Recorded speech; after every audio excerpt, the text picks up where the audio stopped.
everybody, my name is Victoria. Welcome back to my channel. Today I'm doing a video about some of my favorite nonfiction Christian works that I've read so far.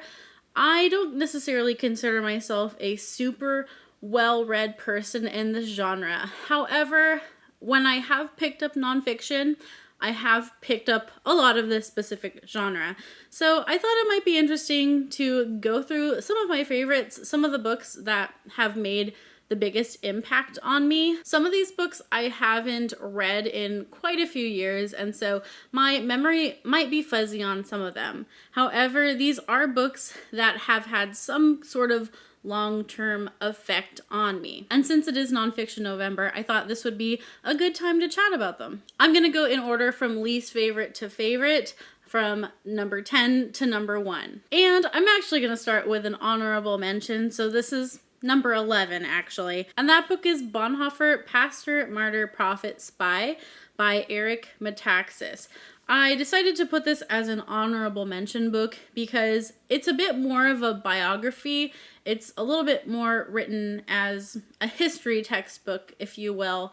But I think it's still, as a Christian, it's still a really important story to know. I think Bonhoeffer is a really important person to know. And this book is one that I think about fondly. I had a really good experience reading this. It enlightened me about Bonhoeffer, who I didn't really know a lot about before that and hadn't read any of his works yet. I still need to read some of his actual writing myself. If you don't know about Friedrich Bonhoeffer, he was a man who became involved in the plot to assassinate Hitler, and he was a Christian man himself and was a pastor and an author. He lived a truly incredible life, and I think that whether or not if you are a Christian or not a Christian, I think he's a really interesting person to learn about. Okay, now my number 10 spot. This is actually a devotional. So it's still in nonfiction, technically, but this is the Charles Spurgeon morning and evening devotionals. And I'm putting them on this list because they have really been important to me and my own devotional routine. I think these are fantastic. I will always be revisiting these throughout my life. They are written with such beautiful prose and poetry. They honestly, some of them feel like poetry. They are just incredible pieces of writing in themselves. This volume is actually structured so that you would read one in the morning and one in the evening every single day of the year.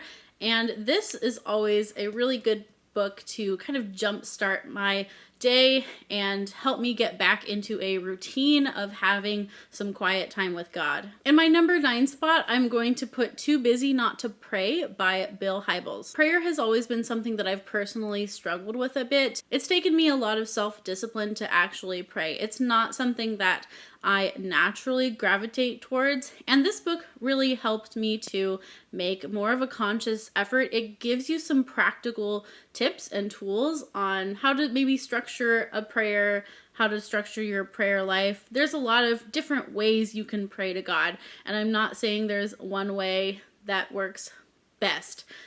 There's many different ways to pray to God, but this book I thought had some of the most practical applications that worked for me. They may not work for everyone, but I think this is a really good foundational book if you are like me and you don't necessarily just naturally pray to God all the time.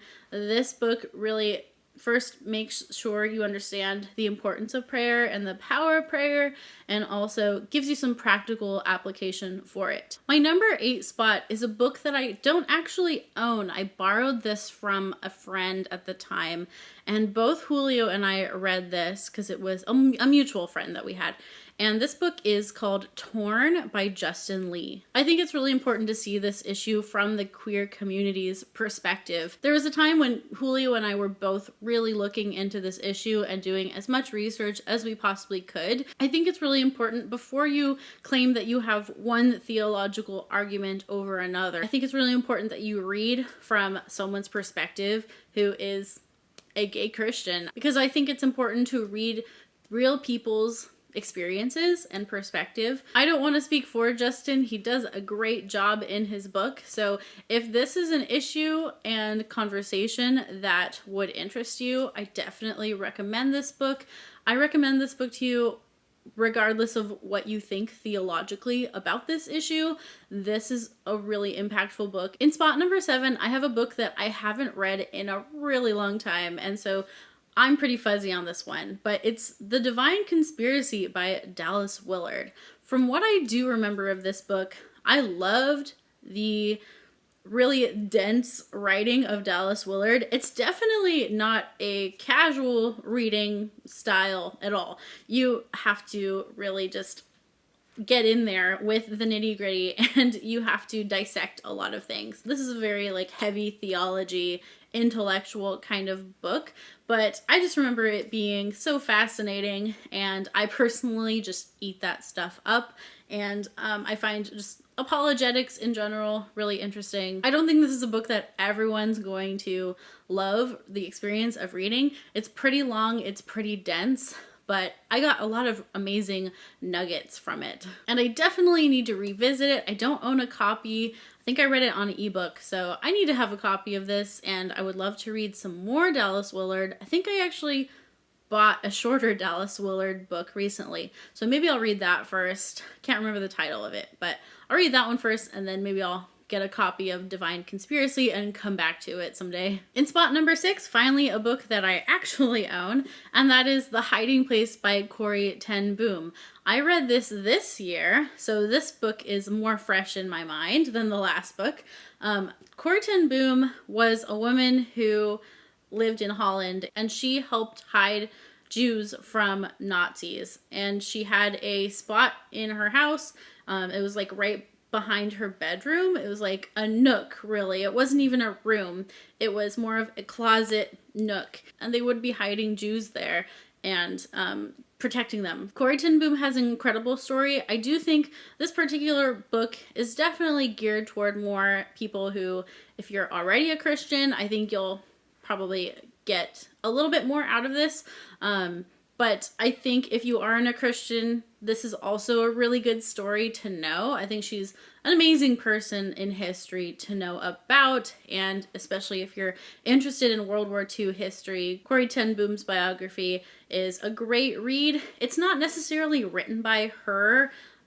She had some help with some authors. I forget their names now. John and Elizabeth Sherrill. They really constructed the story of her life for her.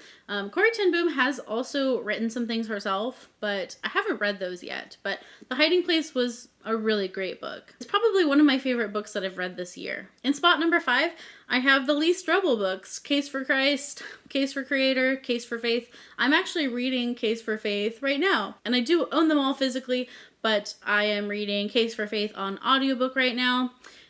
I would say, just based on the audiobook, the dialogue in these sometimes feels a little cheesy. It's a lot of stringing together different interviews, and sometimes the interviews don't always feel like super authentic. It feels like they've been edited a bit. However, it doesn't take away from the information in these books, and it just is a really good way to be more solidified in what do you believe and why do you believe it, especially on the why do you believe it part, and what evidence is there for you to believe this. If you're into hard evidence, you're into knowing the exact historical document that things came from, and also just seeing different sides of the coin. Lee Strobel was actually an atheist journalist who, in his investigations of Jesus and of the Bible, became a believer. And that kind of perspective might appeal to you for different reasons.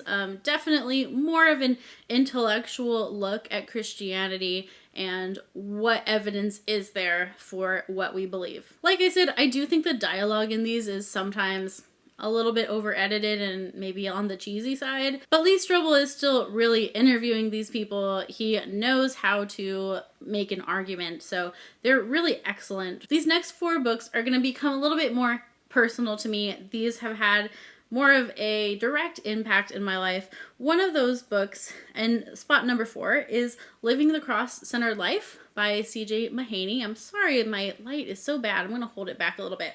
But this book was actually very foundational to my own faith.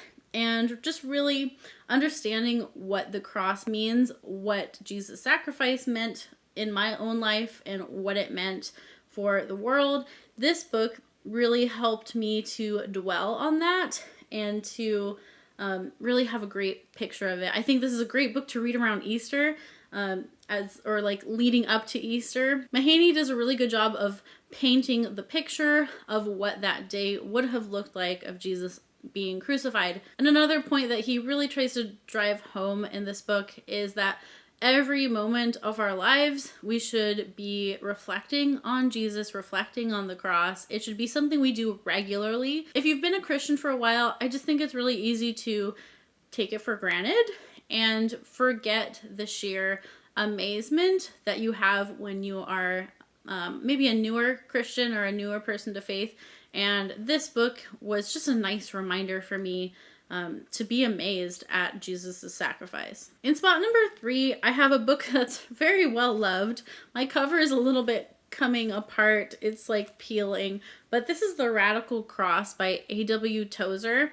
This is actually a bunch of excerpts from various writings of Tozer's. I need to read more Tozer. This is the only thing I've read, and I realize it's a little bit more of a compilation and not like a full work. These are amazing passages nonetheless. They are so deep and convicting and insightful, and I really need to read some more Tozer. But I do remember just being so enveloped into these different excerpts and sermons.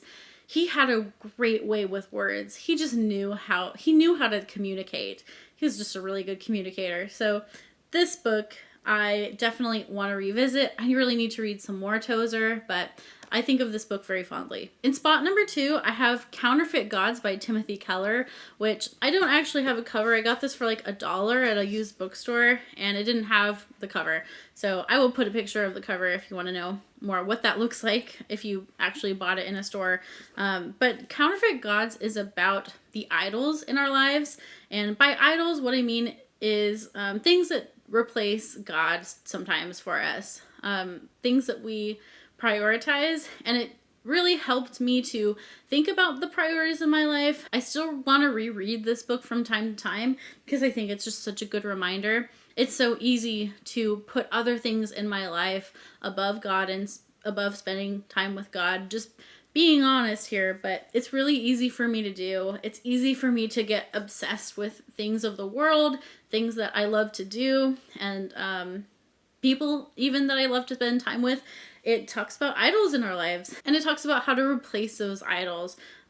This is just such a well-written book. Timothy Keller is another author that I haven't read a ton from, but man, this book really made a difference in my life, and I appreciate it for that. And in my number 1 spot, really anything by C.S. Lewis, like anything, but Mere Christianity is the first theological book by C.S. Lewis that I read other than the Chronicles of Narnia. Mere Christianity is a book that I have shared with people. It is well loved. It's been held and read by lots of different people. Trying to get my husband to read it. He read half of it. There's a bookmark in it actually, but trying to get him to pick it up again. C.S. Lewis is such a good writer. I think he also could be read by both believers and non-believers, and I think you could get something out of his writing either way. Other C.S. Lewis books that I've read are Weight of Glory.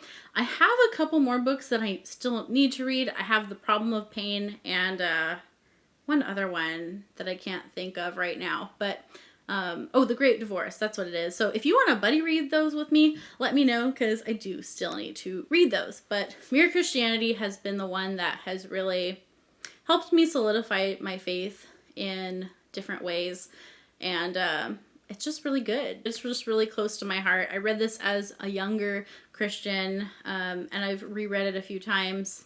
I'm due for another reread. I will reread this book probably forever. I would love some more recommendations from you about Christian topics, theology, nonfiction. I really need to pick some more up. I haven't picked any up in a little while, except for Case for Faith, which I'm reading right now. So I hope you enjoyed this list. Maybe you got some titles that sounded interesting to you that you might want to check out. Let me know down below in the comments if you have any suggestions for me on some of your favorite Christian nonfiction books. I would love to know. Thank you so much for watching my video today. I post videos every Tuesday and Friday. I hope you have a great rest of your day. Keep reading great books. And until next time, bye-bye.